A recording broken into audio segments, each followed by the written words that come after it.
दोस्तों ये जानते हैं देवों के देव महादेव की जिस पर कृपा हो जाती है उनके साथ कौन कौन से शक्तियाँ हो जाती हैं, किस किस देवताओं की कृपा उस भक्त को मिलने लगती है। क्योंकि जो शिव जी हैं लगभग सभी देवता जो हैं उनके साथ रहते हैं और उनका जो है कहना मानते हैं। आप दोस्तों ये जानते हैं, सबसे पहले तो आपको ये बता दें जिसके ऊपर श्री शिव जी की कृपा होती है उसका कोई काम रुकता नहीं है। वो भक्त जो होता है सभी में सबसे सर्वश्रेष्ठ हो जाता है और स्वप्न में उसको श्री दर्शन देते हैं और जो 64 योगिनियाँ होती हैं वो उनके कहने में आ जाती हैं। और वो जो श्री शिव जी का भक्त होता है वो भविष्य में होने वाली घटनाओं का आभास कर लेता है। दूसरी चीज़ ये है कि जो पितृ दोष हैं, जो पितृ हैं या कुल देवता हैं, कुल देवी हैं, ये सभी उस भक्त पर कृपा करने लगते हैं। क्योंकि श्री शिव जी अत्यंत कल्याणकारी देवता हैं और ये केवल जल और बेलपत्र से प्रसन्न होने वाले हैं। दोस्तों मेजर टिप्स इंग्लैंड चैनल में आपका स्वागत है। आपको जानकारी अच्छी लगे तो वीडियो को शेयर करिएगा। दोस्तों ब्रह्म मुहूर्त में श्री शिव जी की पूजा करने से और ब्रह्म प्रदोष में इनकी पूजा करने से इनका बहुत ही महत्व है और श्री शिव जी की बहुत ही कृपा प्राप्त होती है। सारे मनोरथ पूरा करने वाले देव हैं। और दोस्तों सच्चा शिव भक्त जो होता है हर इंसान को खुश रखता है, कभी किसी को दुखी नहीं रखता है। दोस्तों मंत्र जाप करने से श्री शिव जी का उसके अंदर शक्तियाँ आ जाती हैं और उसको हर हालात में सफलता प्राप्त होती है।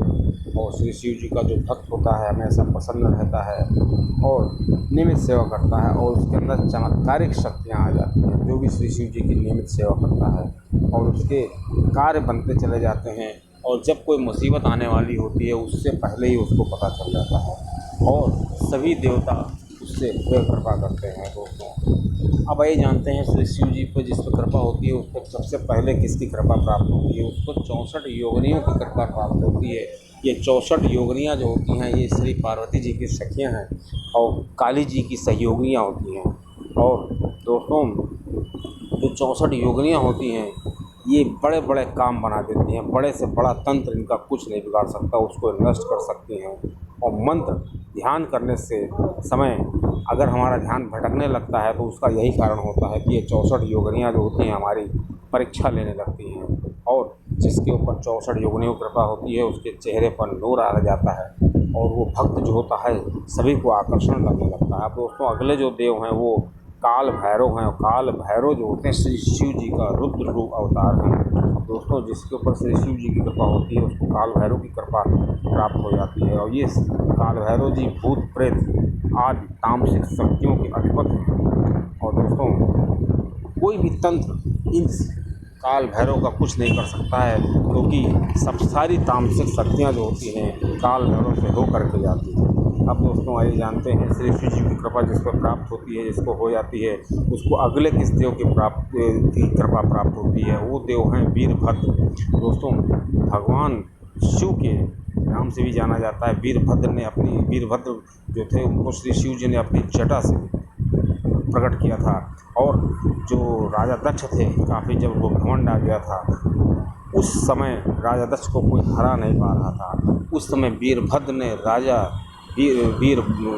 राजा जो दक्ष थे उनको पटक के मारा था और उनकी मृत्यु कर दी थी। उसके बाद श्री शिव जी ने फिर उनको जीवित कर दिया था। अब दोस्तों इस प्रकार श्री शिव जी का जो भक्त होता है उसको अगले किस देवता की कृपा प्राप्त होती है? वो देवता है माता काली। क्योंकि दोस्तों माता काली जो है वो श्री शिव जी की एक तरीके से पार्वती जी का ये प्रचंड रूप है और ये श्री शिव जी की एक तरीके से पत्नी कह सकते हैं आप। और दोस्तों ये काल भैरव काली जी हैं तो इनके जो पति काल भैरव श्री शिव जी। और इन माता काली की एक बहुत ही खास विशेषता है कि ये सौम्यता की देवी हैं और सौम्यता और शुभता इनके अंदर बिल्कुल झलकती रहती है। और इनकी एक बहुत ख़ास बात है कि इनके अंदर तामसिक और सात्विक दोनों प्रकार के गुण पाए जाते हैं और ये ऐसी देवी हैं कि मनुष्य के सभी तरह के उसको जितने उसके जीवन में जो भी रुकावटें आ रही हैं उनको दूर करते हैं। और दोस्तों अगर किसी के वैवाहिक जीवन में कोई समस्या आ रही वो भी काली जी दूर करती है। सभी खुशियाँ काली जी उसको प्रदान करती हैं। और अगर कोई षड्यंत्र कर रहा है तो उसको ये बहुत दंड देती है, मतलब अपने भक्त की ये बहुत ही रक्षा करती हैं। और श्री काली जी को प्रसन्न करना, क्योंकि ये जागृत देवी हैं, इनको प्रसन्न करना बहुत ही आसान है। दोस्तों आइए जानते हैं जिसके ऊपर श्री शिव जी की कृपा होती है उसको अगले किस देवता की कृपा प्राप्त होती है। दोस्तों अगले देवता हैं नंदी देव, उसको नंदी देव की कृपा प्राप्त होती है, क्योंकि नंदी श्री शिव जी का भार सह लेते हैं। क्योंकि श्री शिव जी इतने भारी हैं और इतने बड़े देवता हैं, उनका जो भार सह लेगा तो उसको श्री शिव जी की कृपा प्राप्त होती है।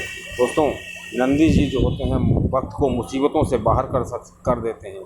और जब किसी भक्त को ये लगने लगे कि वो भक्त जो है उसको पशुओं से प्यार हो गया है, वो पशुओं से प्यार हो गया है, तो उसको समझ लेना चाहिए कि उसको नंदी जी की कृपा प्राप्त हो गई है। दोस्तों मनुष्य जो होता है उस सुख दुख सब समय में नंदी उसकी मदद करते हैं। दोस्तों अब आइए जानते हैं श्री शिव जी की जिस पर कृपा प्राप्त होती है उसको अगले किस देवता की कृपा प्राप्त होती है। शिव जी जो हैं इतने भोले हैं कि अपने भक्तों पर तुरंत कृपा कर देते हैं। अब दोस्तों जो श्री शिव जी के भक्त होते हैं उनको अगले जो देव हैं श्री हनुमान जी की कृपा प्राप्त होती है, क्योंकि श्री हनुमान जी ने जिस प्रकार श्री राम जी को संकट से मुक्त कराया था उसी तरह अपने भक्तों को भी वो संकट से मुक्त करते हैं। और उनके जहाँ श्री शिव जी होते हैं, क्योंकि वो कलयुग के जागृत देवता हैं, वहाँ पर कोई भी कष्ट नहीं आता है, भक्त कष्ट से दूर रहता है, उसकी चिंता खत्म हो जाती है, वो निडर हो जाता है, भक्त मजबूत हो जाता है और वो उसके ऊपर तंत्र मंत्र का कोई असर नहीं होता है। अब दोस्तों अगर कोई भक्त ब्रह्मचर्य से श्री हनुमान जी का व्रत करे, हनुमान जी का सेवा करे, हनुमान जी की भक्ति करे तो उस पर श्री शिव जी की अपार कृपा प्राप्त हो जाती है। दोस्तों आइए जानते हैं श्री शिव जी की कृपा जिस भक्त पर प्राप्त होती है उस भक्त को अगले कौन से देवता हैं जिसकी कृपा को प्राप्त हो जाती है। तो अगले तो देवता हैं श्री रामचंद्र। जो श्री रामचंद्र जी जो हैं श्री शिव जी के आराध्य हैं। तो जो श्री शिव जी का आराध्य होगा तो और जो श्री शिव जी का प्रिय होगा तो जाहिर सी बात है कि उसके आराध्य उसके भक्त पे ज़रूर कृपा करेंगे।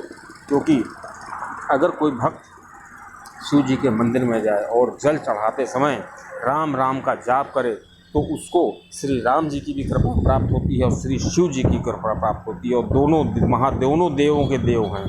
दोस्तों इस प्रकार श्री शिव जी के जो अन्य भक्त हैं उस पर भक्तों की कृपा प्राप्त होती है। और कहा भी गया है जा पर कृपा राम की हुई ताप कृपा करे सब कोई। क्योंकि जिस भक्त पर श्री शिव जी की कृपा हो गई तो उस पर श्री राम जी की कृपा अपने आप से हो जाती है, और जिस पर श्री राम जी की कृपा प्राप्त हो जाती है उसको और किसी कृपा की ज़रूरत नहीं पड़ती है। अब दोस्तों आपको बता दें कि श्री शिव जी के और भी दूत हैं, उनकी कृपा प्राप्त हो जाती है, क्योंकि श्री हनुमान जी भी श्री शिव जी के रुद्रावतार हैं और हनुमान जी की भी कृपा भक्तों को प्राप्त होती है। और इस प्रकार जो भक्त होता है उसका जीवन बिल्कुल निश्चल हो जाता है और वो हमेशा कहीं भी घूम फिर सकता है, उसको किसी भी तरह की कोई चिंता नहीं रहती है। अब दोस्तों श्री शिव जी के अन्य दूत भी हैं जैसे मणिभद्र जी और भैरव देवता और घंटाकर्ण, ये भी श्री शिव जी के दूत हैं और ये भी श्री शिव जी की कृपा प्राप्त करते हैं। दोस्तों कभी कभी शिव भक्तों को स्वप्न में आता है कि उसको श्री शिव जी का मंदिर दिखाई देता है और उसमें काफ़ी भीड़ दिखाई देती है, लोग दिखाई देते हैं, लेकिन उन लोगों को पहचान नहीं पाता है। तो उस शिव भक्त को समझ लेना चाहिए ये श्री शिव जी के दूत होते हैं, जो मणिभद्र हैं, भैरव हैं, घंटाकर्ण हैं, ये सब होते हैं। और वो श्री शिव जी के भक्त को प्यार करते हैं, उससे मिलने आते हैं और उसको देखते आते हैं कि ये भक्त जो है वो श्री शिव जी को प्रिय है, तो उसकी मदद करना चाहते हैं। दोस्तों आपको वीडियो की जानकारी कैसी लगी